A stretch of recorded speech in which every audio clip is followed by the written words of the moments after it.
তোমরা কি জানো নারুটো জগতে কিভাবে সকল যুদ্ধ শুরু হয়েছিল? চলো জেনে নেওয়া যাক। তো ফার্স্ট গ্রেট নিনজা ওয়ার শুরু করেছিল মাদারা উচিহা। অনেকের মতে সব হিডেন ভিলেজগুলোর রিসোর্সের জন্য একে অপরের সাথে কম্পিটিশন করছিল বলে যুদ্ধটা হয়েছিল। মাদারা উচিহা চেয়েছিল সবাই কোনোহা ভিলেজের অধীনে থাকুক। এই কারণেই এই ভয়ানক যুদ্ধটা হয়েছিল। এরপর আছে সেকেন্ড গ্রেট নিনজা ওয়ার। এই যুদ্ধটা শুরু হয় ভিলেজগুলো যখন আবার নিজেদের শক্তি ফিরিয়ে আনতে চায়। এই যুদ্ধ বেশি ভয়ানক ছিল না। এরপর তৃতীয় যুদ্ধটা শুরু হয় হিডেন ভিলেজগুলো স্ট্র্যাটেজিক জায়গাগুলোর উপর ডমিনেশন চাওয়ার কারণে। এই যুদ্ধে ইতাচি ও কাকাশির মতো অনেকে ফেমাস হয়ে যায়।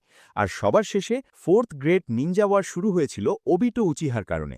যদিও এই যুদ্ধের পেছনেও একভাবে মাদারার হাত ছিল। যাই হোক, এই যুদ্ধ সম্পর্কে কি আর বলবো, এই যুদ্ধ তো আমরা সবাই দেখেছি, কিন্তু এই যুদ্ধটি ছিল সবচেয়ে ভয়ানক। এখন তোমাদের কি মনে হয়? আর তোমরাও যদি নারুটো ফ্যান হয়ে থাকো তাহলে এক্ষুনি এই চ্যানেলকে সাবস্ক্রাইব করে নারুটো লিখে কমেন্ট করো। ধন্যবাদ।